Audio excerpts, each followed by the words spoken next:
Today, we're going to look at an industry that, well, most people never really see, but it acts as this incredible early warning system for the entire economy. We're going way beyond the headlines to get a handle on the deep economic forces that are reshaping a hidden multi-billion-dollar workforce, and more importantly, what it signals about what's happening to all of us. Okay, let's jump right in. You might be wondering, what does this have to do with me? Well, the answer is surprisingly a lot. The financial pressure that's felt inside this specific market. We're talking about the in-person sex work industry. It often predicts these huge shifts in consumer spending and the economy's health long before that stuff ever shows up in official reports. And that's really the big idea for our explainer today. We're treating this industry as an economic canary in the coal mine. You know the story, right? When the canary gets quiet, it's a sign of big trouble ahead for everyone else. And what we're seeing right now is that this canary is under some serious stress. So here's how we're going to break it all down. First up, we'll get a sense of the sheer scale of this shadow economy. Then we'll dig into what's called the double pincer, two massive forces squeezing it at the same time. We'll see how that's causing a huge market shakeout, look at the very real human cost of all this, and then finally see what this remade industry tells us about the future. All right, so first things first, let's get a handle on the size of this canary. I mean, before we can even talk about the warning signals, you have to appreciate just how big this system is. We're talking about a massive $14 billion shadow economy. That's way bigger and a lot more structured than most people would ever guess. The workforce itself is made up of an estimated 525,000 full-service, in-person workers. But the market isn't just one big blob. It's broken down into segments. The vast majority, something like 60%, they operate in the mid-tier. Then you have the high-end independent market and the more illicit street-based part, which each make up about 20%. But it's that big middle slice, that 60%, that's really the key to our story today. Okay, so now we get to the real conflict, the thing that's driving this entire story.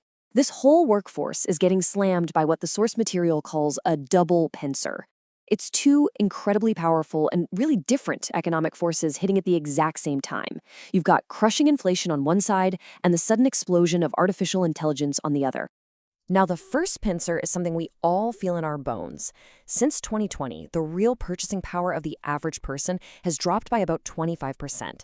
That means even if you got a raise, the money you take home just doesn't go as far. Groceries, rent, gas, you know the drill. Everything costs more. So here's what happens because of that squeeze. For this industry's core client, who's often a middle-class person making somewhere between $80,000 and $120,000 a year, what used to be an occasional splurge, a high-cost treat, has now become an almost impossible expense. Their discretionary fun money has basically been eaten alive by inflation. And then you have the second pincer, technological disruption. A huge service offered is the Girlfriend Experience, or GFE. It's about companionship, emotional labor. But just look at this cost comparison. It is staggering. A human GFE session is going to run you $300 or more. A sophisticated AI companion app, it offers a similar 24/7 experience for just $10 to $20 a month. Now, AI isn't replacing the physical act, but it is absolutely gutting the value of that lucrative companionship part of the job. So what happens when you squeeze an entire industry from both sides like this? Well, you get a massive market shakeout. The whole structure starts to buckle, and specifically, the middle of the market just gets completely hollowed out. To really get this, we need a key economic term, trading down. It's exactly what it sounds like. When people's budgets get tight, they don't always stop buying things, but they shift from the premium options to cheaper, value-focused alternatives. Think grabbing the store brand cereal instead of the name brand. Same idea. And we can actually see this trading down effect right here in the data. The legal, high-priced Nevada brothels, which are kind of like luxury goods, they've seen their revenue drop 15 to 20%. But meanwhile, the much, much larger underground market is seeing its volume of transactions stay flat or even go up as those former high-end clients trade down for more affordable options. So the crucial takeaway is this. The worker who was targeting that middle-class client, the one charging $300 to $500, is facing an existential crisis. Their entire customer base is just evaporating, squeezed out by inflation. They are, without a doubt, the most endangered part of this entire economic ecosystem.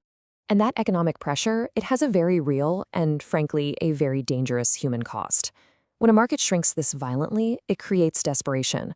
It kicks off a race to the bottom where safety is often the very first thing to go. The sources use a perfect analogy for this. Think of a luxury hotel during a massive tourism drought.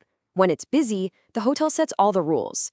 But when it's empty, the few guests who show up have all the power to demand extras and special treatment. It's exactly the same here. With way fewer clients who can still afford these services, the bargaining power has completely flipped on its head. This shift in power leads directly to an erosion of safety.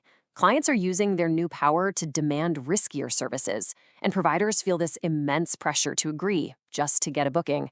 Things that were once considered extras are now becoming standard.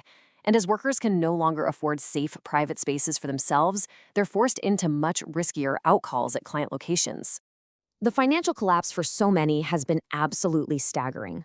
Our sources estimate that in 2025 alone, around 70,000 workers in this industry were forced to give up their independent lives and move back in with family because they simply could not make ends meet anymore. 70,000. And this isn't happening just anywhere. The exodus is most severe in these super high cost of living cities like San Francisco and New York. I mean, when your income is plummeting, but a one-bedroom apartment costs $4,000 a month, the math just stops working. Moving home becomes the only viable option. So where does all this leave us? After this economic storm has passed, the industry that's left behind is fundamentally different. It's been remade. And this emerging new normal has some stark warnings for other parts of the economy too. So here's what the new structure looks like. First, the middle is gone. That core client base is priced out.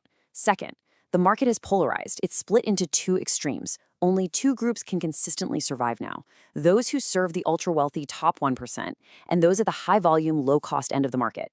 And third, for those who are still in the game, their pay has effectively been cut by 30% when you adjust for inflation since 2015. Which brings us right back to our canary in the coal mine. This industry's crisis, it's a microcosm of these much broader trends. It shows us a possible future where the economic middle gets hollowed out, where technology devalues human skills, and where only the most premium and the most basic services can survive. So the question it leaves us with is this: what does the fate of this shadow workforce signal for the future of all independent, gig-based work?